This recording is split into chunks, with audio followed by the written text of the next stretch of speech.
I am Chris Hogan, and you are watching Time to Football. Time now for fantasy football must-starts and must-sits for Week 6. Before we get into it, I wanted to continue to tell you about Overlay DFS. This is daily fantasy football where every matchup is in a start or sit format. We'll continue to tell you about it later in the video, but for now, here are your starts and sits. For quarterbacks, the must-starts: Matt Ryan, Dak Prescott, Jimmy Garoppolo, Kyler Murray, and Lamar Jackson. In the sleeper of the week, Kyle Allen. So for people that are thin at quarterback or have Jacoby Brissett on a bye, think about Kyle Allen. The Bucs have given up on average close to 400 yards passing to quarterbacks in the last 3 weeks. That's 16 fantasy points alone in just yards. Allen's the best choice this week out of all the available options on your waivers. The must-sits: Marcus Mariota, Jameis Winston, Andy Dalton, Joe Flacco, and Gardner Minshew. And the bust of the week, Jared Goff. Yep, the 49ers are the real deal. If you look at Goff's stat line, he's a product of the matchup. Great when it's good, bad when it's not. This week, he's facing a 49ers defense that is ranked top 5 in fewest points allowed to quarterbacks. With running backs, the must-starts: Derrick Henry, Kerryon Johnson, Joe Mixon, Damian Williams, and Mark Ingram. And the sleeper of the week, Carlos Hyde. I'm not a fan of his yards per carry, but one thing I can appreciate is his workload. Hyde is receiving on average 15 to 16 touches a game this year.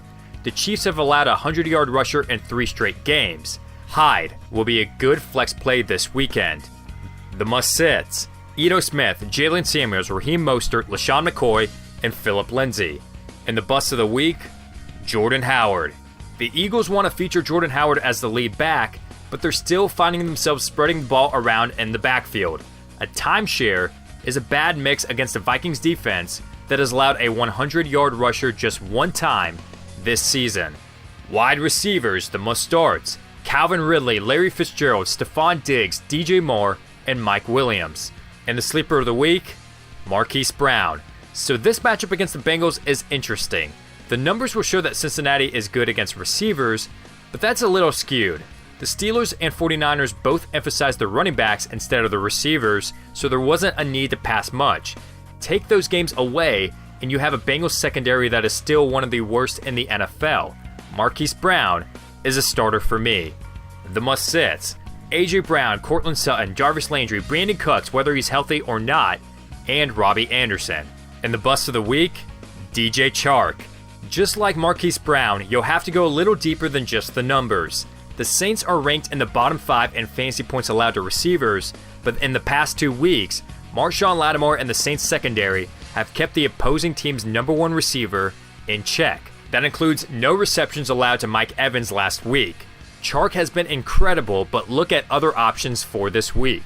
Alright everyone, so back to Overlay DFS. For all the fantasy football lovers out there, this game is perfect for you. All you do is pretty much guess which player is going to have more fantasy points for that week. This week's matchups are Julio Jones versus DeAndre Hopkins, Dalvin Cook versus Alvin Kamara, and Cooper Kupp versus Travis Kelce, and so many more. If you're perfect in your predictions, you win a grand prize of $25,000. And if you're not perfect, you just gotta finish in the top 10% of that lobby to win 9 times your money. And the bonus jackpot just keeps on going up and up. It's over that $25,000 prize. I'll be giving more information on it throughout the season, but to sign up, the link is in the description. Go to www.overlaydfs.com. Alright, back to your starts and sets. For tight ends, the must-starts: Austin Hooper, Vance McDonald, Will Dissly, Jared Cook, and Greg Olsen. And the sleeper of the week, Chris Herndon. Herndon is returning from a 4-game suspension if the Jets choose to activate him for this week. If they don't, obviously, don't start him. This matchup against the Cowboys, if he is a starter, is favorable, though there is some risk involved. This is Herndon's first game back. He's a deep sleeper, but if you need to stream someone off of your waivers, odds are Herndon is still available. The must-sits: Jason Witten, O.J. Howard, T.J. Hawkinson, Delaney Walker, and Mark Andrews. And the bust of the week, Gerald Everett. In the last 2 weeks, Everett has been an unexpected tight end 1. Don't expect his success to last. The 49ers allow on average 2 receptions a game to opposing teams starting tight ends. For the brand, the must-starts: Kaimi Fairbairn, Matt Bryant, Austin Seibert, Robbie Gould, and Justin Tucker. And the sleeper of the week, Zane Gonzalez. Gonzalez is quietly having a good season. After coming off his game winner last week, I start him against the Falcons, who have allowed 7 field goals and 17 extra points this season to kickers. The must-sits, Cody Parkey, welcome back, Chris Boswell, Jake Elliott, Brandon McManus, and Matt Prater. And the bust of the week, Josh Lambo. Lambo has been a must-start for us the last couple weeks, but this week he faces a Saints team that ranks in the top 10 fewest points allowed to kickers. Defense and special teams, the must-starts, the Titans, Cowboys, Chargers, Saints, and Ravens. And the sleeper of the week, the Carolina Panthers. The Panthers defense has been under the radar in fantasy football. They've produced multiple double-digit performances this season, and that's mainly credited to top players like Luke Kuechly, Eric Reed, and rookie Brian Burns. Jameis Winston continues to struggle with ball security.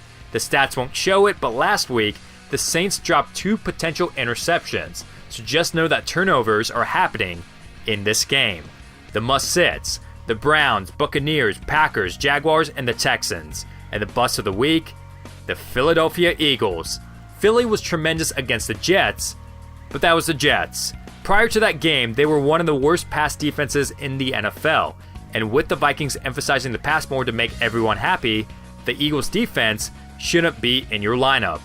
As always, be sure to like this video and leave a comment down below asking your fantasy football questions. We are building a fantasy football community on this channel. You guys are asking your questions in the comments, and other people are helping you out as well.